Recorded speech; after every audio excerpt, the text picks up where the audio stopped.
Computer में बस क्या होती है? हाँ जी, कंप्यूटर में बस क्या है बताओ फटाफट। हाँ, प्रजामंडल वाला वीडियो भी अपलोड कर दूंगा, ठीक है। कंप्यूटर में बस का मतलब क्या होता है? कंप्यूटर में बस की हम बात करें तो बस क्या होता है आपका, ये एक कम्युनिकेशन सिस्टम होता है। विशेष रूप से आपको याद करें जानकारी संचित करने के लिए, जानकारी संचरित करने वाले जो फिजिकल वायर का एक सेट होता है, इसे हम बस कहेंगे। अगर हम कहें तो ये कम्युनिकेशन सिस्टम होता है। क्या होता है? कम्युनिकेशन बस कम्युनिकेशन सिस्टम है। और इस बस के माध्यम से अगर हम देखें तो डाटा को ट्रांसफ़र किया जाता है, डाटा के विभिन्न घटकों को क्या किया जाता है? ट्रांसफ़र किया जाता है। इसमें ये काम आता है। तो जानकारी संचरित करने वाले फिजिकल वायर का सेट है। अगला, कंप्यूटर में जहां एसेसरीज जुड़ती है ना, अलग अलग एसेसरीज हो गई, जब वो जुड़ती है एक जगह तो उसे क्या कहेंगे? सीधा सा प्रश्न है, ये पोर्ट कहलाता है। क्या कहलाता है? पोर्ट। और कंप्यूटर जब आप पढ़ते हो तो पोर्ट आपके सिलेबस का एक बहुत इंपॉर्टेंट पार्ट होता है, याद रखिएगा। इसे क्या कहेंगे? इसे पोर्ट कहेंगे। बिल्कुल मनीष, थैंक यू, सही आंसर है। फिजिकल वायर का जो सेट हो गया, इसे पोर्ट कहेंगे, ठीक है। हार्डवेयर डिवाइस के रूप में ना, पोर्ट का प्रयोग कंप्यूटर संचार में हार्डवेयर डिवाइस के रूप में ना, ये हमेशा हार्डवेयर डिवाइस के रूप में इस्तेमाल किया जाता है। कंप्यूटर डिवाइस जो है हार्डवेयर, कंप्यूटर संचार के अंदर हार्डवेयर डिवाइस के रूप में पोर्ट का इस्तेमाल किया जाता है। अगला जो है फुल फॉर्म पूछी गई है, और फुल फॉर्म बहुत ज्यादा पूछी जाती है एग्जाम में, तो है ये है आपका SMPS। SMPS का फुल फॉर्म बताओ भाई सभी साथी, SMPS का फुल फॉर्म क्या है?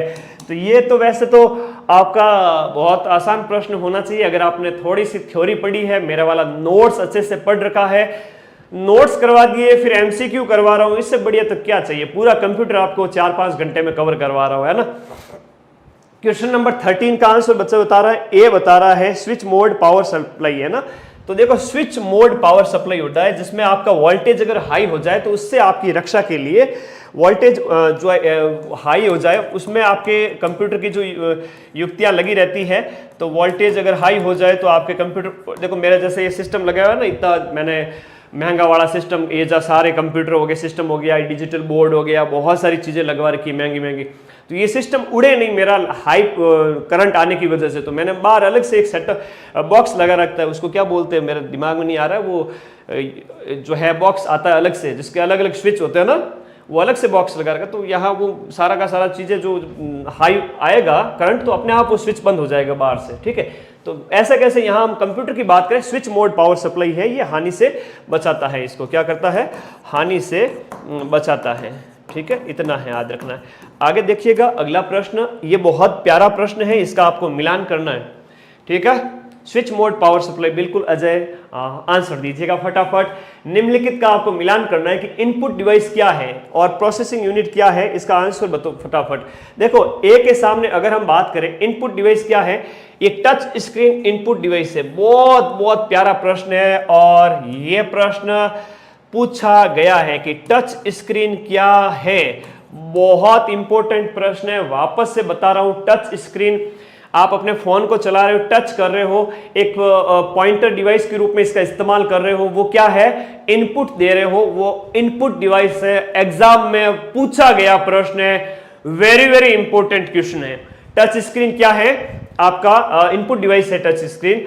और उसके बाद में हम बात करें प्रोसेसिंग डिवाइस, प्रोसेसिंग डिवाइस कौन सी है? इसके अंदर अगला कौन सा होगा बताओ? प्रोसेसिंग डिवाइस कौन सी है? रोम एक प्रोसेसिंग डिवाइस है, रोम प्रोसेसिंग डिवाइस है। और सी यानी स्टोरेज डिवाइस कौन सी है? फ्लैश मेमोरी स्टोरेज डिवाइस है। और डी यानी आउटपुट किससे निकलता? वही बाहर निकला, प्रिंटर। इधर से आलू डाला, उधर से सोना निकला, ये इधर से आपने प्रीव्यू करके प्रिंट किया, सीधा पेपर में निकला। तो आंसर क्या निकला यहाँ पर? ए का क्यू, ए के सामने क्यू, यहाँ भी है, बी के सामने पी, ये यहाँ पर राइट आंसर है। तो बोलो मेरे प्यारे साथी, राइट आंसर क्या हो गया? बी हो गया इसका। और ये वेरी वेरी इंपॉर्टेंट क्वेश्चन है, छपेगा, है ना। इसमें से एक प्रश्न छपेगा। टच स्क्रीन को क्या कहते हैं? टच स्क्रीन, हाँ बिल्कुल, Adarsh, Tulsi, Nishu, Sachin, touch screen input device से मजा आया कि नहीं आया, सच बताना सभी साथी। क्वेश्चन लेवल के है ना, अच्छे है ना, मजा आ रहा है तो फिर अपने इस चैनल को सारे साथी सब्सक्राइब करके जरूर रख लेना। अगला प्रश्न, वाईफाई क्या है? मिलान करना है यहां पर आपका। दिए गए में से निम्नलिखित में से कौन सा युग्म शेष से भिन्न है? देखो, wifi modem, Chrome cable, file hard drive और चार्जिंग केबल, दिए गए में से यहां पर आपका जो युग्म है जो कौन सा भिन्न है? तो सी, अब अगर हम बात करें सी, फाइल और हार्ड ड्राइव है ना, ये अलग है। बाकी सारे के सारे अगर हम बात करें, क्रोम है वो आपके, देखिएगा, हाँ जी, देखो फाइल हार्ड ड्राइव में आती है, सही है। क्रोम है, ये एक सर्च इंजन है, इसका केबल से कोई कनेक्शन नहीं है। वाईफाई मोडेम बैठेगा, फाइल हार्ड ड्राइव सही है, चार्जिंग केबल सही है। इसका जो सी नहीं होगा, देखो वापस देखिएगा साथियों, इसका जो राइट आंसर है क्रोम होगा, है ना, क्रोम और केबल होगा। ओनली बी, बिल्कुल ओनली बी होगा इसका राइट आंसर।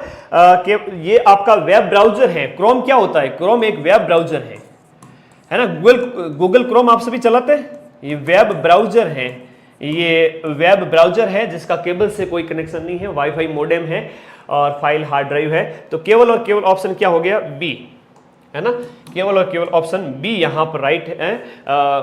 केवल बी ऑप्शन है ना, ये सी वाला राइट हो गया, सी वाला राइट हो गया ना, बी। थोड़ा समझने की बात है ना। बहुत बढ़िया, शाबाश, बिल्कुल यथार्थ। अगला प्रश्न, हार्डवेयर जो इक्विपमेंट है, उपकरण है से कंप्यूटर बना होता है, हार्डवेयर जिन्हें आप छू सकते हो उस उपकरणों से बना होता है कंप्यूटर। कौन कौन से उपकरण होते हैं उसमें अगर हम बात करें तो मॉनिटर है, सीपीयू है, कीबोर्ड है, माउस है। इसमें दिए गए में से जो पहला प्रश्न है ना, पहला ऑप्शन ही इसका राइट आंसर है, ए इज द राइट आंसर। क्यों? क्योंकि मॉनिटर है, फिर सीपीयू है, कीबोर्ड इसमें भी है, माउस इसमें भी है। प्रोग्राम की जगह यहां सॉफ्टवेयर और नेटवर्क है, तो यहां प्रोग्राम को हमने कट किया है, इधर हमने प्रिंटर को कट किया है, इधर हमने एप्लीकेशन इनको कट किया, तो यहां पहले वाला ऑप्शन है वो राइट होगा। यह भी एक बहुत अच्छा प्रश्न है। कॉपी में लिखे क्या सर? अरे सुमन, बच्चे लिखने की जरूरत नहीं है, पीडीएफ दे दूंगा माइंड मैप टेलीग्राम पर, ठीक है? तो उस पीडीएफ को याद करते रहना। अगर प्रिंट निकलवाना है तो एक पेज पे 6-7 प्रिंट निकलवाना है। कितने? एक पेज पर 6 से 7 क्वेश्चन रख के प्रिंट भी निकलवा सकते हो, वो तुम्हारी इच्छा है, ठीक है? वो सब तुम्हारी इच्छा है। मैं वो प्रिंट दे दूंगा तुमको, चिंता ही मत करो। डोंट वरी भाई, तुम लोग मुझे बहुत अच्छे लगते हो, ठीक है? तो आप लोगों के लिए तो है ये। आज तो लाइट चली गई थी, मेरे तो टेंशन हो गई बहुत ज़्यादा, है ना। तुम्हें पता है मेरे क्लास तैयार करने से लेकर अगले 24 घंटे बहुत इंपॉर्टेंट होते हैं। हर क्लास से पहले मेहनत करता हूं। मेरी टीम नहीं बिठाता मैं, अगर मैं टीम बिठाने लग गया तो हूबहू प्रश्न नहीं मिलेंगे। टीम वो बच्चे हैं जो अभी नए नए मार्केट में होते हैं, पढ़ना स्टार्ट करते हैं, उनसे मैं क्वेश्चन कैसे बढ़वा सकता हूं, है ना। अभी मैं सारा खुद ही संभालता हूं, इसीलिए हूबहू प्रूफ देता हूं। राजस्थान के अंदर ये बड़ी बात नहीं है, मैं खुद की तारीफ नहीं कर रहा हूं, बल्कि ये एक हकीकत है कि जिनकी टीम बैठती है वो प्रूफ भी नहीं देते, ठीक है। अभी मैं सारा खुद ही कर रहा हूं। तुम लोग दुआ करो कि मेरी ये हिम्मत सलामत रहे और आगे मैं कितने भी, मेरे 1 लाख की जगह 10 लाख बच्चे भी मेरे पास हो, तब भी मैं सीना ठोक के कहूं कि आज भी मैं प्रश्न बनाता हूं बच्चों के लिए बैठ करके। ओके,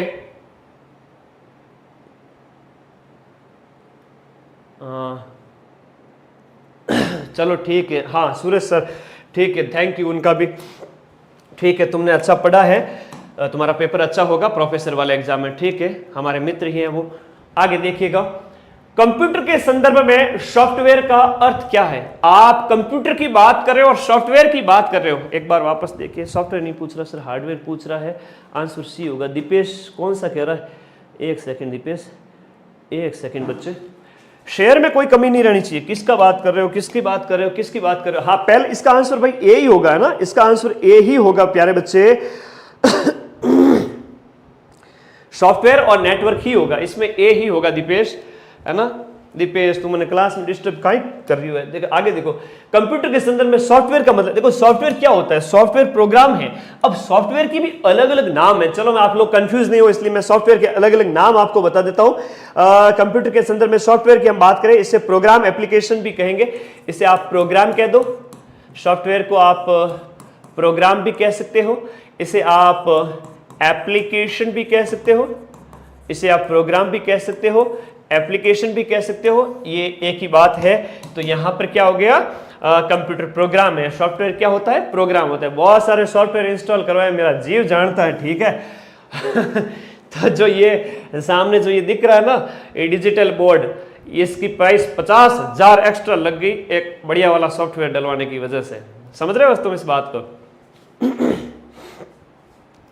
ओके, तुम किसका कह रहे हो बच्चे? ठीक है, नहीं नहीं राइट है, मुझे व्हाट्सएप कर देना बनना। ये बच्चा कमेंट कर रहा है, तुम्हें स्क्रीनशॉट लेके मुझे व्हाट्सएप करना। मेरा आंसर जो था वो पीछे वाला सॉफ्टवेयर वाला सही था, ठीक है। सी तो बैठेगा ही नहीं, उसमें प्रिंटर वगैरह सारी चीजें आई हुई है। चलो आगे बढ़ते हैं। निम्न में से कौन सा सीपीयू का एक भाग है? देखो सीपीयू के भाग के बारे में पूछा गया, बहुत इंपॉर्टेंट है। सीपीयू के पहले पार्ट समझ लो कितने होते हैं। अगर ये आपको पता है ना, तो आप कैसे भी प्रश्न का उत्तर दे सकते हो। सीपीयू के जो पार्ट्स हैं उनकी हम बात करें, सीपीयू के अगर हम पार्ट्स की बात करें तो तीन, हम यहाँ प्रमुख पार्ट की बात करें। पहले तो आपका हो गया 3 भाग होते हैं इसके ना, 3 भाग। कंट्रोल यूनिट होता है, नंबर 1 की अगर हम बात करें तो ये आपका कंट्रोल यूनिट होता है, फिर मेमोरी यूनिट होता है, कंट्रोल यूनिट होता है, इसके बाद में मेमोरी यूनिट होता है, मेमोरी यूनिट होता है, कंट्रोल यूनिट होता है, इसके बाद सी है आपका एएलयू। एएलयू मतलब अरिथमेटिक लॉजिक यूनिट। ये आपका एएलयू कई बार एग्जाम में पूछा गया, बहुत इंपॉर्टेंट प्रश्न है और 100+ तुम जा चुके हो। हितार्थ बहुत बढ़िया आंसर है। मोगेम्बो खुश हुआ, शाबाश, कितना प्यार करते हो तुम लोग मेरे से, हैं? बड़ा अच्छा लगता है मेहनत करने के बाद भी, जब मेहनत करने के बाद इस तरह से रिजल्ट मिलते हैं, बहुत अच्छा लगता है ना। इसका फुल फॉर्म एग्जाम में पूछा जाता है, इसकी फुल फॉर्म है अरिथमेटिक एंड लॉजिक यूनिट, है ना, arithmetic and logic unit, arithmetic and logic unit, arithmetic and logic unit. अब तुम लोग ये बताओ कि अपने इस चैनल को 1 लाख का कब तक कर रहे हो, ये बताओ। 1 लाख बच्चे कब तक कर रहे हो, ये बता दो फटाफट। 1 लाख विद्यार्थी इस चैनल पर 31 मई से पहले हो जाएंगे क्या? लगा दो अपना दम, ठीक है। और उससे पहले मैं वादा करता हूं 31 मई से पहले साइंस भी कराऊंगा, India history, India geography, India polity, सारी मैराथन लगा दूंगा। करंट अफेयर्स, अगली क्लास करंट अफेयर्स की है। पिछले 5 महीने के 200 बेहतरीन प्रश्न, दिन रात एक करके मेहनत कर रहा हूं, कसम से सारे एक प्रश्न बढ़िया वाले। India GK, Rajasthan current affairs, India current affairs, world current affairs, एक प्रश्न छांट के तैयार कर रहा हूं। 31 मई से पहले अपन 1 लाख होने वाला है, लगा दो अपना जोर। चलो अगला प्रश्न, पूर्व निर्धारित क्रम में डाटा की जो व्यवस्था होती है ना, डाटा का जो अरेंजमेंट है, जो पूर्व निर्धारित व्यवस्था के अंदर, उसे क्या कहेंगे? उसे प्रोसेसिंग कहेंगे, या सॉर्टिंग कहेंगे, कोडिंग कहेंगे, या क्लासिफाइंग कहेंगे? आजकल ऐसे प्रश्न बहुत इंपॉर्टेंट है, ऐसे प्रश्न पूछे जाते हैं। इसे प्रोसेसिंग कहा जाता है। इसे क्या कहा जाएगा? प्रोसेसिंग कहा जाएगा। ध्यान रखिए, डाटा की पूर्व निर्धारित क्रम की व्यवस्था होती है। कंप्यूटर के कार्य करने की जो गति होती है ना, कंप्यूटर के जो कार्य करने की जो स्पीड है, उसे किसमें मापा जाएगा? कंप्यूटर के काम करने की जो स्पीड है उसे मेगाबाइट, एमबी, मेगाहर्ट्ज, 16 बिट या मिली सेकेंड, इसे किस में मापा जाएगा? इसे मापा जाएगा आपका मेगाहर्ट्ज में मापा जाएगा, ठीक है। इसे कंप्यूटर में जो काम करने के जो निर्देश है उसके बेस पे इसे मेगाहर्ट्ज में से मापा जाएगा। अगला देखिएगा, एक माइक्रो प्रोसेसर की घड़ी आवृत्ति किस में मापी जाती है? पहले तो समझिएगा कि ये माइक्रो प्रोसेसर होता क्या है। माइक्रो प्रोसेसर की मैं बात करूं, यहां पर इसके अलग अलग नाम है। माइक्रो प्रोसेसर को आप समझिएगा सबसे पहले कि माइक्रो प्रोसेसर के संबंध में पूछा गया है तो माइक्रो सीपीयू, देखो इसे माइक्रो प्रोसेसर, सीपीयू या प्रोसेसर भी कहा जाता है, इसे प्रोसेसर भी इसे कहा जाता है। तो इसकी स्पीड्स है वो MIPS में मापी जाती है, मिलियन इंस्ट्रक्शन पर सेकंड। मिलियन इंस्ट्रक्शन, और मिलियन कह रहा हूं मैं, ये कह रहा हूं कि अपना चैनल अगले 1 साल तक अगर हम लगातार मेहनत करते रहे, मेहनत करूंगा तो होंगे मेरे सब्सक्राइबर, विद्यार्थी जुड़ेंगे। न केवल राजस्थान बल्कि उत्तरी भारत को पढ़ाऊंगा, ये विश्वास है। तो 1 मिलियन सब्सक्राइबर मतलब 10 लाख बच्चे मेरे पास होंगे। तो मिलियन का मतलब होता है 10 लाख। समझ में आ गया? ऐसे समझो। तो मिलियन इंस्ट्रक्शन ये तो समझाने के लिए कह रहा हूँ मैं, बाकी रिजल्ट अपने आप मिलेगा, मेहनत करते रहे। इंस्ट्रक्शन मैं कभी नहीं सोचता कि उतना अभी वर्तमान में क्या हूँ उस हिसाब से बढ़ रहा हूँ, तो तुम लोग भी ये सोचो कि अभी कितने पढ़ रहे हो वो सोचो, ठीक है। तो मिलियन इंस्ट्रक्शन पर सेकेंड ये होता है। तो मैं जब लाखों विद्यार्थी पढ़ा रहा हूँ तो मेरा भी व्यक्तित्व ऐसा होना चाहिए कि मैं फल की इच्छा कामना न करूँ, बस वर्तमान में हम क्या कर रहे हैं वो इंपॉर्टेंट है, ठीक है, ओके। तो ये मिलियन इंस्ट्रक्शन पर सेकंड इसका है, इसको आपके गति मापने में इस्तेमाल किया जाता है। किसकी गति मापने में? माइक्रो प्रोसेसर की गति में। कंप्यूटर के प्रोसेसर, जो कंप्यूटर का जो प्रोसेसर है उसकी गति को निम्न में से किस में मापा जाता है? ये वापस MIPS हो गया। किस में मापा जाएगा? ये MIPS मिलियन इंस्ट्रक्शन पर सेकंड में मापा जाएगा। अगला प्रश्न है, कंप्यूटर में अधिकांश जो प्रोसेसिंग होती है ना, कंप्यूटर में जितनी भी प्रोसेसिंग होती है, मेरे सामने तो कंप्यूटर देवता इतना बढ़िया वाला सिस्टम लगा हुआ है, लाइव वाला पूरा सेटअप लगा हुआ है, प्रोसेसिंग हो रही है उसमें, इसीलिए तो मैं आप तक पहुंच पा रहा हूं और आप मेरे तक पहुंच पा रहे हो, ठीक है। तो कंप्यूटर में अधिकांश जो प्रोसेसिंग होती है मेमोरी में होती है, रैम में होती है, CPU में होती है या फिर मदरबोर्ड में होती है। कंप्यूटर में अधिकांश प्रोसेसिंग किस में होती है? ये आपके बताओ ALU या CPU दोनों में से एक होगा, बताओ फटाफट आंसर। CPU में होती है, और इस CPU के अंदर ही क्या होता है? CPU होता है, इसे जो इसकी जो स्पीड है वो गीगाहर्ट्ज मेगाहर्ट्ज इसमें मापी जाती है ना, गीगाहर्ट्ज, ALU तो उसका पार्ट हो गया, गीगाहर्ट्ज मेगाहर्ट्ज छोटा होता है, गीगाहर्ट्ज बड़ा होता है, आगे इसके ऊपर भी बात करेंगे। CPU में इसकी सेंट्रल प्रोसेसिंग यूनिट, नाम से ही पता चल रहा है, कोई बात नहीं है समझने वाली। चलिए, कंप्यूटर में गणनाएं करने के लिए कौन सा अवयव उत्तरदायी है? कंप्यूटर में जितनी भी आपकी गणनाएं होती हैं, अंकगणितीय गणनाएं हैं, वो करने के लिए कौन सा अवयव है वो इसके लिए रेस्पॉन्सिबल है? रैंडम एक्सेस मेमोरी, रैम है, कंट्रोल यूनिट है, ALU है या हार्ड डिस्क है? CPU के अंदर जो ALU है, अरिथमेटिक लॉजिक यूनिट, अरिथमेटिक का मतलब ही होता है आपका अंकगणितीय होता है, तो इसका मतलब यहां पर राइट आंसर क्या हो गया? ALU हो गया। ये आपके 4 बेसिक उसके पार्ट हैं, मल्टीप्लाई हो गया, डिवाइड हो गया, माइनस वाला हो गया, और ये आपका डिवाइड हुआ, माइनस प्लस, ये सब इसके अंदर। तो ये गणितीय गणनाओं के लिए ALU होता है जो CPU का पार्ट है। अगर देखिएगा मेमोरी और ALU के बीच में डाटा का अंतरण कौन कराती है? मेमोरी और ALU के बीच में डाटा का जो अंतरण होता है, ट्रांसफर होता है, वो किसके माध्यम से होता है? बहुत बढ़िया मनीषा कह रही है कि कंट्रोल, ओके, CPU। और बताओ तुम लोग सभी साथी आंसर दो। हाँ जी बिल्कुल, कृष्ण, आर्य, शाबाश। करंट आप करोगे वो सफिशिएंट होगा क्या? बिल्कुल, चिंता ही मत करो। हाँ जी, ये आपका कंट्रोल यूनिट होता है ना, कंट्रोल यूनिट होता है जिसे नर्वस सिस्टम कहा जाता है। नर्वस सिस्टम, कंप्यूटर का नर्वस सिस्टम है ना, कंप्यूटर का नर्वस सिस्टम किसे कहा जाता है? इसी को ही कहा जाता है, कंट्रोल यूनिट को, जो आपके मेमोरी और ALU के बीच में डाटा का अंतरण करवाती है। अगला प्रश्न देखिएगा, निम्न में से कौन सा कंप्यूटर देवता का काम नहीं है? कंप्यूटर देवता निम्न में से कौन सा काम नहीं करता है? ये तस्वीरें लेता है क्या, गणना करता है क्या, या उंगलियों फिंगरप्रिंट की छाप की पहचान करता है, या संगीत म्यूजिक तैयार कर सकता है क्या? बहुत प्यारा प्रश्न है और बताएंगे सभी साथी। देखो, कंप्यूटर सारे काम कर सकता है, लेकिन एक काम है जो नहीं कर सकता, वो है आपका तस्वीर नहीं लेना। ये तस्वीर लेने के लिए आपको क्या करना पड़ेगा? तस्वीर लेने के लिए आपको वेब कैमरा लगाने पड़ेगा, वेब कैम लगेगा तभी तस्वीर ली पाएगी। बाकी कंप्यूटर के अंदर गणनाएं भी होती है, उंगलियों फिंगरप्रिंट की छाप की पहचान भी ये करता है, आप इसकी सहायता से म्यूजिक भी तैयार कर सकते हो, एस एंड एवरीथिंग है। तो यहां पर दिए गए में आपके तस्वीरें लेने वाला ऑप्शन नंबर ए इसका राइट आंसर होगा। गणना वगैरह सब करते ही ना कंप्यूटर, ठीक है। कंप्यूटर कई प्रकार के डाटा है वो मैनिपुलेट करता है, और इस मैनिपुलेशन को क्या कहा जाता है? कंप्यूटर के द्वारा डाटा के मैनिपुलेशन को क्या कहा जाता है? अपग्रेडिंग, प्रोसेसिंग, बैचिंग, यूटिलाइजिंग या डाउनलोडिंग।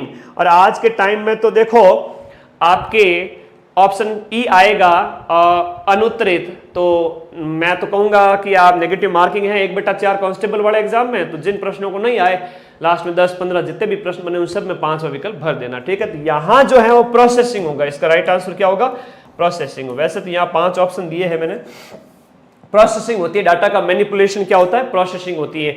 यदि हम किसी कंप्यूटर सिस्टम में बार बार एक जैसा इनपुट डालते हैं, बार बार एक ही जैसा अगर आप इनपुट डालते हो कंप्यूटर के अंदर, तो हमें समान परिणाम मिलता है, तो सेम रिजल्ट हमें प्राप्त होता है। और कंप्यूटर की ये विशेषता क्या होती है भाई, बहुत अच्छा है कंप्यूटर, जिसमें हम एक जैसा इनपुट डालोगे ना वो एक ही जैसा आउटपुट देगा। हाँ, तुम किसी के साथ अच्छा व्यवहार करोगे तो अच्छा व्यवहार होगा, किसी को थप्पड़े लाते मारोगे तो तुम्हें भी थप्पड़ लात मारेगा, ठीक है। तो ज्ञानी से ज्ञानी मिले, करे ज्ञान की बात, और मूर्ख से मूर्ख मिले, क्या मुक्कार क्या लात। तो सीधी सी बात है, जैसा इनपुट दोगे वैसा ही आपका हमें रिजल्ट मिलेगा, ठीक है। कर भला हो भला। तो कहने की बात है इस विशेषता को क्या कहा जाएगा, इंपॉर्टेंट क्वेश्चन है जो ये जो इस विशेषता है, आपका एक जैसा इनपुट डालोगे, ये विश्वसनीयता है कि रिलायबिलिटी है, कंप्यूटर के ऊपर आप विश्वास कर सकते हो। ऐसा नहीं कि आपने 2 लिखा वो उसका 3 कर दे, ऐसा नहीं है। जैसा डाटा डालोगे इनपुट दोगे वैसा का वैसा ही काम करेगा, that is called reliability. Computer की निम्न में से कौन सी विशेषता इसे बिना मानव के हस्तक्षेप के कार्य करने में सक्षम बनाती है।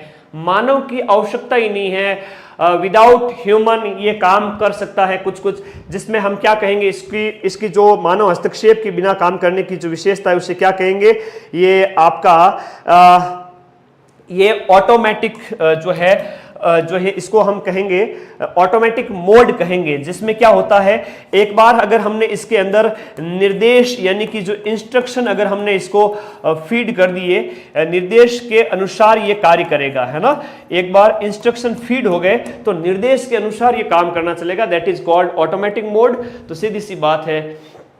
ओके, आगे बढ़िएगा। नेक्स्ट, विभिन्न समस्याओं को हल करने का लचीलापन कंप्यूटर की विशेषता को दर्शाता है।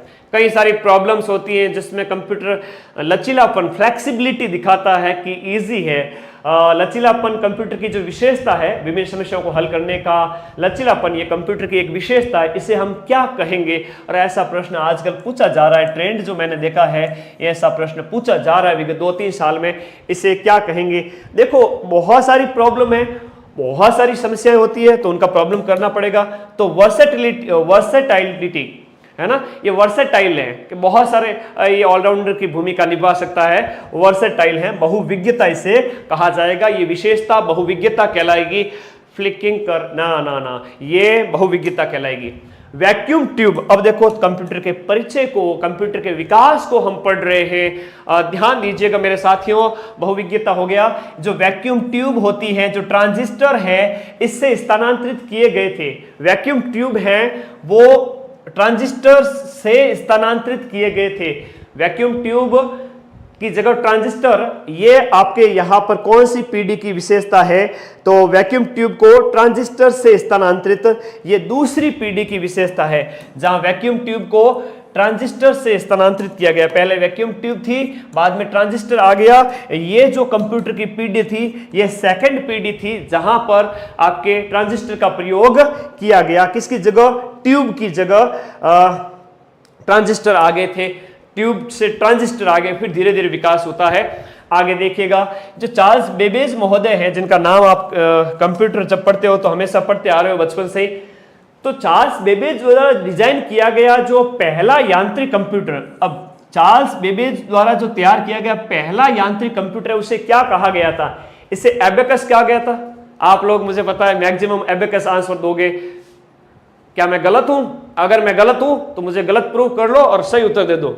बी आएगा सर, बी आएगा, बी बिल्कुल सही है मेरे भाई, बहुत बढ़िया पढ़ाई कर रहे हो और मुझे तुम्हारे ऊपर विश्वास है, मुझे तुम्हारे ऊपर विश्वास है कि वो सोच रहे थे कि तमाशा होगा, मैंने चुप रहकर बाजी पलट दी और महफिल में समा बांधना था, मैं वर्दी पहनकर गया और क्षमा अपने आप बंध गया। ठीक है, तो वर्दी के दीवानों का जो स्वागत है मुझे बड़ा अच्छा लगता है। मेरे खुद के घर में भी वर्दी है तो मुझे बड़ा अच्छा लगता है। मेरे भाई को मैंने जिस तरह से गाइड किया, उसने एक नहीं 2 बार और बहुत शानदार तरीके से मेहनत करके दिल्ली गवर्नमेंट के अंदर टीजीटी जो PGT first grade exam crack किया, उसके बाद सब इंस्पेक्टर एग्जाम क्रैक किया और सब इंस्पेक्टर 2021 वाला भी क्रैक किया, पटवारी एग्जाम क्रैक किया, उसने एक के बाद एक 4-5 एग्जाम क्रैक किए। तो मुझे आपके अंदर भी विजय दिखाई देता है, छोटा भाई बहन दिखाई देता है कि मेरे ये बच्चे सक्सेस होंगे। बड़े भाई को क्या चाहिए होता है, छोटे भाई बहन कामयाब हो जाए।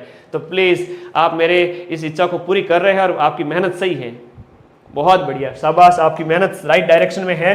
तो एनालिटिकल इंजन मेरा जीवन का सपना हुआ करता था 1-2 साल पहले कि 2-3 साल पहले मेरा भाई कामयाब हो जाए, गवर्नमेंट एग्जाम में लग जाए। मुझे पता था मैं तो ऑलरेडी इस फील्ड में हूं तो मुझे उस तरफ जाने की आवश्यकता ही नहीं है। लेकिन जैसे ही वो सक्सेस हुआ तो एक अब मैं किसको सक्सेस करूं, तो मेरे जो ये बच्चे हैं लाखों की संख्या में, इनको सक्सेस करना अब जीवन भर का उद्देश्य बना लिया है। तो ये मेरा विश्वास, मां सरस्वती का आशीर्वाद, बस हम आगे बढ़ते चलेंगे। तो चार्ल्स बेबेज का जो एनालिटिकल इंजन है, ये सबसे पहले चार्ल्स बेबेज ने बनाया था। एनालिटिकल इंजन है, ये राइट आंसर हो जाएगा इसके अंतर्गत। विश्लेषणात्मक इंजन जिसे कहेंगे, इसका आविष्कार कब किया था इन्होंने? 1837 ईस्वी के अंदर किया था। और इसे अगर हिंदी में कहें तो विश्लेषणात्मक इसे हम क्या कहेंगे? विश्लेषणात्मक इंजन कहेंगे, विश्लेषणात्मक इंजन इसे हम कहेंगे। और ये चार्ल्स बेबेज ने बनाया था, 1837 के अंदर बनाया था। यह भी आप लोगों को याद रखना है। बहुत बढ़िया, धन्यवाद। अनिल कमेंट मत कर भाई बार बार, कितने नंबर आ रहे हैं मॉक टेस्ट में। अरे मॉक टेस्ट वालों को खुद को नहीं पता है कांस्टेबल का पेपर कैसा आएगा, ठीक है, इसलिए मॉक टेस्ट वालों के चक्कर में मत पड़ो। ठीक है, आप मॉक दे रहे हो तो प्रश्नों का अभ्यास कर लीजिए, that is only net practice जो आपको बहुत आगे ले जाएगी। बट प्लीज डीमोटिवेट ना हो, ये मॉक टेस्ट वाले नंबर से परेशान ना हो। मेरे पास रोज 50-100 कॉल मैसेज आ जाते हैं दिन में कि सर कांस्टेबल वालों के, सिर्फ कांस्टेबल वालों के सर इतने नंबर आ रहे हैं, क्या होगा? बाकी वाले तो अभी जैसे सीटी आएगी तो फिर वो बच्चे भी कॉल मैसेज करके परेशान करेंगे, पूछते रहते हैं सर इतने नंबर आ रहे हैं, क्या करें? डरो मत, जो होगा अच्छा होगा। और ये जवानी है, और इस जवानी में अगर डर लग रहा है ना तो बेकार है ये जवानी, ठीक है? आत्मबल हमेशा मजबूत रखो। निम्न में से किस व्यक्ति को कंप्यूटिंग के जनक के रूप में जाना जाता है? कंप्यूटिंग के पिता या कंप्यूटिंग के जनक कौन कहलाएंगे? कंप्यूटर के जनक या कंप्यूटिंग के पिता कौन कहलाएंगे? कंप्यूटर के पिता, कंप्यूटर के जनक, ये आपके चार्ल्स बेबेज ही है। कौन है? चार्ल्स बेबेज ही है। बहुत बढ़िया, राइट आंसर है। वेरी गुड, शाबाश, शेयर कर रहे हो तुम लोग लगातार। चार्ल्स बेबेज की मैं बात करूं कंप्यूटर के पिता हैं वो चार्ल्स बेबेज है, जिन्होंने 1837 ईस्वी में अभी बताया था विश्लेषणात्मक यंत्र का आविष्कार किया था। अगला टिम बर्नर्स-ली को हम आगे पढ़ेंगे इंटरनेट के अंदर। 1950 कंप्यूटर की कौन सी पीढ़ी से संबंधित है? 1950s का जो डिकेड है, जो दशक है, जब भारत की आजादी हुई थी, उस समय जो कंप्यूटर हुआ करते थे वो कौन सी पीढ़ी के कंप्यूटर थे? पहली थी, दूसरी थी, अब तीसरी चौथी का तो सवाल ही पैदा नहीं होता। 1942 से लेकर के 1942 से लेकर के 1955 जो टाइम था वो आपके पहली पीढ़ी का टाइम था, जहां पर वैक्यूम ट्यूब का प्रयोग किया गया था। किसका प्रयोग किया गया था? वहां पर वैक्यूम ट्यूब का प्रयोग किया गया था। और मैंने जो नोट्स दिए हैं माइंड मैप टेलीग्राम पर, और माइंड मैप टेलीग्राम पर जो मेरे नोट्स है प्यारे साथी, एक बार उनको जरूर देखना, फिर इस क्लास को जरूर देखना, वो नोट्स पढ़ लेना। शॉर्ट में बताया मैंने सारी चीजें, कंप्यूटर का विकास सिर्फ एक एक लाइन के अंदर। पढ़ लोगे ना? एक बार कमेंट बॉक्स में ऐसे करके भेजोगे यस सर हम पढ़ लेंगे। बहुत भोले बालक हो तुम। सीईटी के फॉर्म जून में निकलेंगे, डोंट वरी। इंटीग्रेटेड सर्किट जो है आईसी, इंटीग्रेटेड सर्किट सबसे पहले कहां प्रयुक्त किए गए थे? पहले वैक्यूम ट्यूब था, दूसरे में ट्रांजिस्टर था, तो आईसी चिप है वो कौन सी पीढ़ी के अंदर इस्तेमाल किया गया था? आईसी चिप आपका तीसरी पीढ़ी के अंदर इस्तेमाल किया गया था। ये बात है 1958 की। कब की बात है? 1958 की है। और इस जेएस कैल्बी ने इसका आविष्कार किया था सबसे पहले। जेएस किल्बी इनके द्वारा इसका क्या किया गया था, सबसे पहले विकास किया गया था और तीसरी पीढ़ी के कंप्यूटर में आईसी चिप का इस्तेमाल किया गया। और ये जो आईसी चिप होते हैं ना, ये किससे बने होते हैं साथियों, ये गुरुजी सिलिकॉन से बने होते हैं ना। ये किससे बने होते हैं, सिलिकॉन से निर्मित होते हैं, सिलिकॉन से बने होते हैं। और सिलिकॉन वैली कहाँ है, अमेरिका के अंदर है। भारत में सिलिकॉन वैली की तरफ से कौन फेमस है, बेंगलुरु फेमस है, कर्नाटक के अंदर। तो हो गया, आगे बढ़ते हैं, पहली पीढ़ी, दूसरी पीढ़ी, तीसरी पीढ़ी तक याद हो गया। अब चौथी पीढ़ी की बात करें तो चौथी पीढ़ी के कंप्यूटर के निर्माण में जो प्रयोग किया गया था तो वो क्या था, vacuum tube, transistor, IC chip silicon से बनी हुई 1958 में आ गई थी। उसके बाद चौथी पीढ़ी आई और चौथी पीढ़ी के अंदर 76 से जो 89 का जो टाइम पीरियड था, 1976 से लेकर के 1989 का जो टाइम पीरियड था, that is called fourth generation. और इस फोर्थ जनरेशन के अंदर इंटीग्रेटेड जो सर्किट है उसकी वही है आपके यहाँ पर, आपके चौथी पीढ़ी के अंदर यहाँ पर जो इस्तेमाल किया गया था ये आपका आईसी चिप्स थे, है ना, ये इसी के अंतर्गत रहेंगे, आईसी चिप्स ही रहेंगे, याद रखिएगा। VLSI जो टेक्निक है इसका इस्तेमाल किया गया था उस समय, VLSI तकनीक का उपयोग, इसका इस्तेमाल जो है माइक्रो प्रोसेसर के लिए किया गया था। ठीक है, माइक्रो प्रोसेसर हेतु किसका इस्तेमाल किया गया था, ये आपका VLSI का इस्तेमाल किया गया था। इस समय आईसी चिप्स वगैरह इस्तेमाल हो रहे थे, चौथी पीढ़ी है। अब इसके बाद में डेस्कटॉप जो कंप्यूटर है जो आपकी टेबल पर लगा हुआ होता है, उस डेस्कटॉप को क्या कहेंगे, that is personal, that is mine PC, personal computer. तो ये हो गया पीसी होगा, इसको क्या कहेंगे, पीसी कहेंगे। तो कंप्यूटर का जो वर्गीकरण है ना, वो मैंने उस नोट्स के अंदर बहुत शानदार दिया। अब आप लोग मुझे कमेंट बॉक्स में ये बताओ कि माइंडमैप टेलीग्राम पर जो नोट्स मैंने स्टार्टिंग में आपको बताए थे वो किस किस बच्चे ने क्लिक करके डाउनलोड करके कष्ट किया और खोल के देखा और पढ़ाई की वापस से। नहीं, ये तो वापस देख लेना, ठीक है, नहीं तो मोगेम वो बुरा मान जाएगा। कमेंट टेलीग्राम में जाकर के वापस आज ही वो नोट्स एक बार खंगाल लेना, कुछ नहीं करना, एक रीडिंग मारनी है और छोड़ देना है, अपने आप दिमाग में छपेगा। और नहीं छपे तो दूसरे दिन सुबह उठ करके वापस पढ़ लो, एक बार 1 घंटे 2 घंटे पढ़ के छोड़ दो, तीसरे दिन वापस देखो, चौथे दिन वापस देखो, 3-4 बार पढ़ने के बाद में तो अपने आप याद होगा। पढ़ाई बहुत आसान है, बस पढ़ाने वाला समझाता नहीं, कोई तरीका नहीं बताता। तो मैंने अब तरीका बता दिया, तुम गलती मत करना। ये पीसी हो गया, याद रहेगा, बहुत आसान था। अगला प्रश्न देखोगे यहां पर, कंप्यूटर के वर्गीकरण बहुत आसानी के साथ नोट्स में समझाया हुआ था, इसको आप समझे क्वेश्चन के माध्यम से। कंप्यूटर का वर्गीकरण, और मेरे नोट्स से मैक्सिमम क्वेश्चन मिल जाएंगे। अभी जूनियर अकाउंटेंट के अंदर जो कंप्यूटर वाला पार्ट था उससे भी क्वेश्चन आए थे। आपका संगणक वाला पेपर था, उसमें भी मैंने प्रूफ दिए थे यूट्यूब पर हूबहू के। ठीक है, कई सारे क्वेश्चन आपके मेरे इन नोट्स में से आए, वापस कांस्टेबल एग्जाम में भी आएंगे, डोंट वरी। ठीक है, ये तो तुम लोग मेरे को 2-3 घंटे की क्लास में मैं आपको 70, 80, 85, 90% तक क्वेश्चन मिला रहा हूं। मान लो किसी वीडियो कोर्स में मैं डिटेल में पढ़ा रहा होता तो मैं कहता कि मैं 98% तक क्वेश्चन मिलाता और यूट्यूब पर सीना ठोक के एक प्रश्न का प्रूफ देता और आगे दूंगा भी। ठीक है, चलो, कंप्यूटर का वर्गीकरण का प्रकार नहीं है, कंप्यूटर का टाइप कौन सा नहीं है। तो कंप्यूटर का टाइप एक नहीं है, इलेक्ट्रिकल कंप्यूटर नहीं होता है, बल्कि एनालॉग होता है, डिजिटल होता है, हाइब्रिड होता है, तीनों है। लेकिन आपका ऑप्शन नंबर ए यानी इलेक्ट्रिकल कंप्यूटर नहीं होता है। भारत में निर्मित किया गया पहला सुपर कंप्यूटर, भारत में निर्मित किया गया पहला सुपर कंप्यूटर कौन सा है, बताओ भाई। भारत में बना पहला सुपर कंप्यूटर सबको पता है, कौन सा है? आंसर आना चाहिए आकाश है कि परम है कि अर्जुन है कि सिद्धांत है। वे आकाश, अर्जुन, सिद्धार्थ है हमारा पड़ोसी और राइट आंसर है आपका परम है। कौन है? परम, हमारा यहाँ पर परम मित्र है, राइट आंसर है। और ये बच्चे का राइट कमेंट भी आ रहा है, बहुत बढ़िया, शाबाश।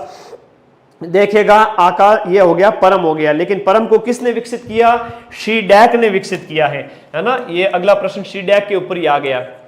परम का विकास, और परम का जो विकास है वो किसने किया है? शी-डैक ने किया। और शी-डैक कहाँ है? गुरुजी पुणे में स्थित है। कब स्थापना हुई शी-डैक की? आगे बात करें। सेंट्रल डिपार्टमेंट जो कंप्यूटर और उससे रिगार्डिंग है। शी-डैक का संबंध किससे है? कंप्यूटर से है कि टीवी से है कि टेलीमेट्रिक्स से है, किससे है? तो शी-डैक है वो आपका कंप्यूटर से संबंधित है। देखो शी-डैक के बारे में बात करूं प्यारे साथी, ये शी-डैक क्या है कि अर्ध सरकारी कंपनी है। क्या है, सेमी गवर्नमेंट अर्ध सरकारी कंपनी है। सीडैक एक अर्ध सरकारी कंपनी है जो पुणे में स्थित है, पुणे महाराष्ट्र में स्थित है। और इसकी जो स्थापना हुई गुरुजी वो भी बता दीजिए, मजा आ जाएगा। 1984 में इसकी क्या हुई थी, स्थापना हुई थी। तो बोलो मेरे साथी, मेरे साथ साथ क्लास में सब कुछ याद करवा देता हूं आप लोगों को। एक सेमी गवर्नमेंट कंपनी है और कंप्यूटिंग से संबंधित है। पुणे में इसकी स्थापना 1984 के अंदर हुई थी। और मैं बताऊं तो परम को भी इसी ने विकसित किया था। तो राइट आंसर यहां पर एक हो जाता है। आगे देखिएगा, अगला प्रश्न बहुत इंपॉर्टेंट है। निम्न में से आपका 1976 जो 1976 के वर्ष में विकसित सबसे पहला सुपर कंप्यूटर, ये बात हो रही है वर्ल्ड लेवल की बात हो रही है, पूरे संसार भर की बात हो रही है। इस गोले पर, इस पृथ्वी पर सबसे पहले सुपर कंप्यूटर कौन सा बना था उसकी बात हो रही है। तो उस कंप्यूटर के विकासकर्ता का नाम आपको बताता हूं। क्रे रिसर्च कंपनी ने इसका विकास किया था। किसने किया था? क्रे रिसर्च कंपनी। और ये क्रे रिसर्च कंपनी कहां की थी गुरुजी? यूएसए की थी, दैट इज आपके अमेरिका की थी, याद रहेगा ना। तो कंप्यूटर कौन सा हो गया? क्रे 1। और क्रे मतलब कागला भी होता है कागला, कागला बेचारा जैसा भी है, कड़वा है, सीधा है, सामने बोलता है। लेकिन मोर है ना, मोर से बच के रहना चाहिए। इस दुनिया में मोर जैसे जो इंसान है ना, जो मीठा बोल रहे, मोर या सांप साबता खाए। अब मोर मीठा बोलता है लेकिन सांप को ही निगल लेता है, पता ही नहीं चलता। इसलिए मोरियों से दूर रहना वरना तुम्हें निगल जाएंगे, ठीक है ना। मैंने किताबों से ज्यादा इंसानों को पढ़ा है, ठीक है। आगे देखिएगा यहां कौन हो गया, तो साइमर क्रे इसका जनक है। कौन सा है? साइमर क्रे इसका क्या है? ये व्यक्ति जो है अमेरिका का, ये सुपर कंप्यूटिंग का क्या कहलाता है? जनक कहलाता है। सुपर कंप्यूटर का जनक कौन है? साइमर क्रे। और क्रे है आपका पहला सुपर कंप्यूटर अमेरिका का। अगला देखिएगा प्यारे साथी, निम्न में से कौन सा एक पोर्टेबल डिवाइस नहीं है? दिए गए प्रश्नों में से एक पोर्टेबल डिवाइस कौन सी नहीं है? बताओ बताओ, फटाफट फटाफट बताओ। हाँ जी, आईपॉड, लैपटॉप, थंब ड्राइव या डेस्कटॉप कंप्यूटर। दिए गए में से एक पोर्टेबल डिवाइस नहीं है। पोर्टेबल का मतलब क्या होता है? मूवेबल जो होता है उसकी बात कर रहे हैं। डेस्कटॉप कंप्यूटर एक जो है, हम यहां पर बात करें, देखो ये सारी की सारी पोर्टेबल है, लेकिन जो डेस्कटॉप होता है वो एक ही जगह पर, एक स्थान पर रखे जाने के लिए ही डिजाइन किया गया है। तो एक स्थान पर रहता है, तो ये तो एक स्थान पर रहता है। बाकी आईपॉड है, लैपटॉप है, थंब ड्राइव, इसको आप कहीं भी ले जा सकते हो, यात्रा कर रहे हो वगैरह वगैरह। समझ रहे हो ना मेरी बात को। कंप्यूटर सॉफ्टवेयर का एक उदाहरण कौन सा है? कंप्यूटर सॉफ्टवेयर का उदाहरण कौन सा है? सीपीयू है कि कॉम्पैक्ट डिस्क है या मॉनिटर है या माइक्रोसॉफ्ट ऑफिस है, दैट इज आपका एमएस ऑफिस है, ठीक है, एमएस ऑफिस है। तो दिए गए में से यहां पर बताओ कि कंप्यूटर के सॉफ्टवेयर का उदाहरण कौन सा है? सीधी सी बात है, यहां पर माइक्रोसॉफ्ट ऑफिस है, वो कंप्यूटर के सॉफ्टवेयर का उदाहरण है। बाकी जितने भी यहां पर दिए गए हैं जैसे कॉम्पैक्ट डिस्क, मॉनिटर, ये हार्डवेयर के उदाहरण है। तो सीधी सी बात हो जाती है, सॉफ्टवेयर है। और सॉफ्टवेयर में क्या क्या आता है? जैसे देखिएगा, वर्ड है, एक्सेल है, पावर पॉइंट है। वर्ड है, एक्सेल है। एक्सेल को क्या कहते हैं? स्प्रेड शीट भी कहते हैं। स्प्रेड, तो आपके ऑप्शन में कभी सिलेबस में अगर स्प्रेड शीट दिया हो ना, समझ जाना कि एक्सेल की बात कर रहा है। तो यहाँ पर वर्ड है, एक्सेल है, जो है पावर पॉइंट, जो एक्सेल और पावर पॉइंट हो गया इसके साथ साथ, है ना। तो ये सारी की सारी चीजें आपके इसके अंतर्गत आती है। किसके अंदर? सॉफ्टवेयर के अंतर्गत। अगला देखिएगा, नेक्स्ट अगला पार्ट है, सबसे पहले कंप्यूटर जो चूहा है उस माउस की खोज किसने की थी? हाँ बताओ, चूहे की सबसे पहले खोज किसने की थी? बेबेज ने की थी कि डगलस एंजलबर्ट ने की थी या टेड नेल्सन या एलन के? देखो चूहे के बारे में हम बात करें तो ये माउस की खोज सबसे पहले यहां पर डगलस ने की थी। और ये आपका सबसे पहले हम बात करें डगलस एंजलबर्ट ने की थी। और ये एक इनपुट डिवाइस है। ये क्या है? ये एक इनपुट डिवाइस है। ये एक इनपुट डिवाइस है। और आजकल तो टच स्क्रीन आपके माउस की जगह काम आ गया है, देखो। और माउस वायरलेस भी हो गए हैं। जैसे ये चूहा है ना, ये वायरलेस है, ये वायरलेस है। अब इस चूहे का इस्तेमाल करके मैं यहां से क्लिक करूं तो वहां लगा करके तो मेरा सारा काम होता है, तो वायरलेस भी हो रहा है। अब इसको हटा दिया जाए तो इसकी जगह, इस माउस की जगह आप टच स्क्रीन है, जैसे ये मेरा जो डिजिटल बोर्ड है ये टच स्क्रीन है, जैसे मैं ये आपका जैसे उंगली से भी लिख सकता हूं, ये टच स्क्रीन है, मैं इनपुट दे रहा हूं, तो ये भी बहुत इंपॉर्टेंट है, डगलस एंजेलबर्ट आपको याद रखना है। इनपुट डिवाइस कौन सा है दिए गए में से आपका एक है वो इनपुट डिवाइस है, बताना है ऑप्टिकल कैरेक्टर रीडर। मैंने बहुत शानदार फोटो लगा करके नोट्स के अंदर सारी चीजें डिटेल में बताई है, बहुत इंपॉर्टेंट है। मैं कंप्लीट करंट अफेयर्स ले आना, हाउ ले आएंगे, चिंता ही मत करो। When Guruji is here there is no fear. Monday को करंट अफेयर्स की क्लास लग जाएगी, मैं 22-23 को लेने वाला था, लेकिन तुम लोगों ने कहा सर भले ही लेट हो जाओ लेकिन बढ़िया क्लास लेके आना, तो डोंट वरी, मेहनत कर रहे हैं, वो भी ले आएंगे। तो optical character reader OCR input device है क्या, या प्रोजेक्टर है, या हेडफोन है, या इंक जेट प्रिंटर है, तो दिए गए में से आपका एक इनपुट डिवाइस कौन सा है। ये इतना इंपॉर्टेंट क्वेश्चन है कि 10 एग्जाम में पूछा गया है। तो पहला ही ऑप्शन जो है OCR है, ये आपका क्या है, एक इनपुट डिवाइस है जिससे आपके पहचान की जाती है कैरेक्टर की। तो बाकी सारे प्रोजेक्टर वगैरह ये आउटपुट डिवाइस है। इनपुट डिवाइस और आउटपुट डिवाइस, थोड़ा सा अगर मुझे समय दो तो मैं यहां पर बात कर लेता हूं इनपुट की। तो थोड़ा सा अगर इनपुट याद कर लोगे ना तो आउटपुट तो अपने आप ही याद कर लोगे। मैं इनपुट बता देता हूं, जैसे कीबोर्ड माउस हो गया, इसके बाद छोटे छोटे तो नहीं लिखाऊंगा लेकिन बड़े इंपॉर्टेंट है वो बता देता हूं, जैसे ट्रैक बॉल हो गया, टच स्क्रीन हो गया, ये सब इनपुट के अंदर आएगा। इसके साथ साथ बार कोड रीडर हो गया, है ना, जो आपके बिग बाजार वगैरह में जाते हो ना, देखते हो ना बार कोड रीडर, फटाफट आपके प्राइस पता करके बता देते हैं। बार कोड रीडर हो गया, OCR हो गया, OMR हो गया, OCR हो गया, जॉयस्टिक हो गया, स्कैनर हो गया, इसके साथ साथ स्कैनर, वेब कैमरा हो गया जिससे आपकी तस्वीर ली जाती है। जैसे मान लो आप जूम मीटिंग कर रहे हो, सामने बैठकर दूसरे वाले आदमी का क्या देख रहे हो, थोबड़ा देख रहे हो, तो वो इसके अंतर्गत आ गया। वेब कैम हो गया, टच पैड हो गया, पेन हो गया, है ना, ये सारे के सारे इसके अंतर्गत आ गए। और भी है, मैंने नोट्स में सारी चीजें लिखवाई हुई। तो इनपुट याद हो गया तो आउटपुट आपको याद करने की आवश्यकता ही नहीं पड़ेगी। हाँ, जॉयस्टिक बहुत इंपॉर्टेंट है। युधिष्ठिर जो गेम खेलते थे तुम बचपन में, वो वाला ही है, ठीक है। ऊपर से वो बॉल होती है, उसको ऐसे घुमाते थे ना यूं। आजकल भी बच्चे देखते ना, ये मार मार मार मार उसको मार, पता नहीं क्या गेम खेलते हैं, पबजी, मार मार मार, मैं आ रहा हूं, अरे उसको बम दे, ये दे वो दे, पता नहीं कहां बम गिरा रहा है, किसके ऊपर बम गिरा रहा है। घर वाला कोई पूछे ना, ऐसे ऐसे अखबारों में न्यूज आती है कि माँ ने मना किया पबजी खेलने से, बच्चे ने माँ के ऊपर ही हमला कर दिया। घोर कलयुग आ गया है ना, गेम खेलने में इस्तेमाल किया जाता है जॉयस्टिक वगैरह, तो घोर कलयुग चल रहा है। इसलिए बच्चे अच्छे इंसान बनो। दिए गए विकल्पों में से कौन सा यहां पर गलत है, विषम है, अलग है, इन तीनों में से एक इनपुट है या आउटपुट है, व्हाटएवर जो भी आपका यहां पर दिया गया है।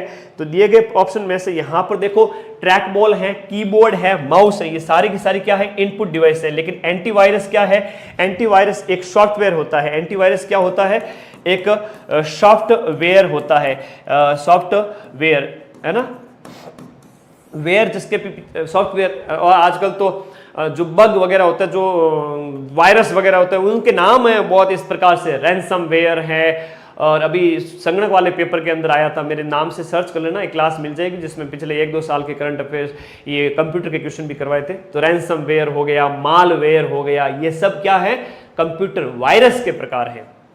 तो एंटीवायरस एक सॉफ्टवेयर है, एंटीवायरस उस वायरस से रक्षा करता है।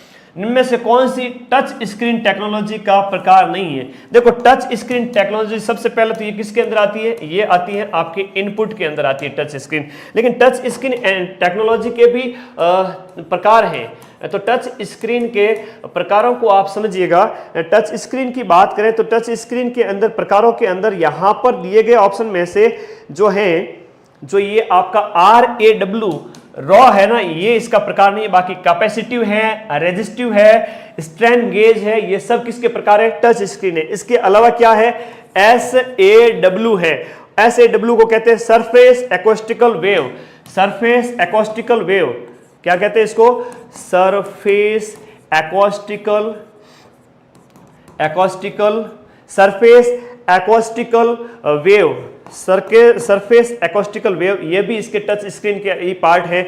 और इसके अलावा जो है वो है इंफ्रारेड, इंफ्रारेड, ये सारे के सारे इंफ्रारेड हो गया, SAW हो गया, कैपेसिटिव हो गया, कैपेसिटिव हो गया, रेजिस्टिव हो गया, स्ट्रेन गेज हो गया, ये सब किसके पार्ट हैं गुरुजी? ये सब टच स्क्रीन के पार्ट हैं। बहुत इंपॉर्टेंट प्रश्न है, वेरी वेरी इंपॉर्टेंट क्वेश्चन है, ध्यान रख लेना सभी साथी, वेरी वेरी इंपॉर्टेंट क्वेश्चन है। अगला देखिएगा, नेक्स्ट, माउस का एक अच्छा विकल्प, आप चूहा बिल्ली ले गई, ठीक है, चूहा बिल्ली ले गई तो हम चूहे के पीछे थोड़ी भागेंगे, हम इसका विकल्प इस्तेमाल करेंगे। तो बताओ भाई, इसकी जगह किसका इस्तेमाल करोगे? टच पैड, है ना। माउस का एक अच्छा विकल्प है वो टच पैड है। जैसे यहाँ कंप्यूटर पे फोन में आप इस्तेमाल कर रहे हो, टच पैड है। तो टच पैड क्या होता है? एक सॉफ्टवेयर डिवाइस है कि प्रिंटिंग डिवाइस है कि पॉइंटिंग डिवाइस है कि टेम्परेरी यानी अस्थायी डिवाइस है?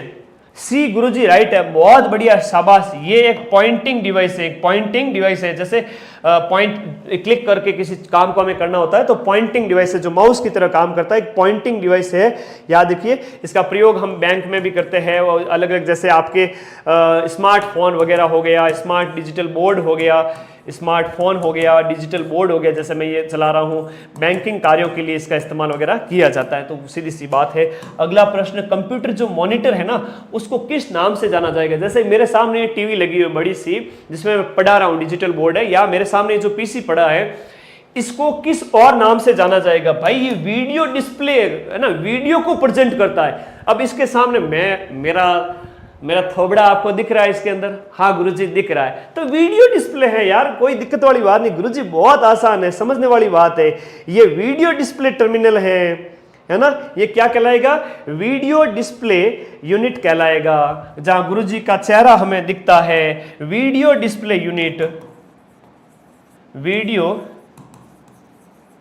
डिस्प्ले यूनिट, ये मॉनिटर को हम कहेंगे, ठीक है। विजुअल डिस्प्ले यूनिट भी कह दो, वीडियो भी कह दो, एक ही बात है, वीडियो यहां सटीक है।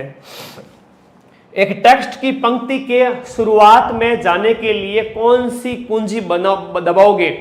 कोई टेक्स्ट है, उसकी स्टार्टिंग में अगर आपको जाना है तो होम दबाओगे, एंड, पेज अप या एंटर, दिए गए में से क्या दबाओगे? राजस्थान पुलिस का मकोड़ा, अरे वाह, शाबाश शाबाश ठेठ देसी ग्रामीण बच्चा आ गया, वेरी गुड मेरा बच्चा, शाबाश, आजा भाई आजा। हाँ, टेक्स्ट की अग्रिम पंक्ति में जाने के लिए क्या दबाओगे? यहां पर होम, या देखो ये तो होम हो गया, लेकिन इसके साथ साथ लिखो होम तथा कंट्रोल को एक साथ दबाने पर, है ना, इसके साथ साथ आपको कंट्रोल की को एक साथ, होम और इसके साथ कंट्रोल की अगर आप एक साथ दबाते हो तो आप स्टार्टिंग में चले जाओगे।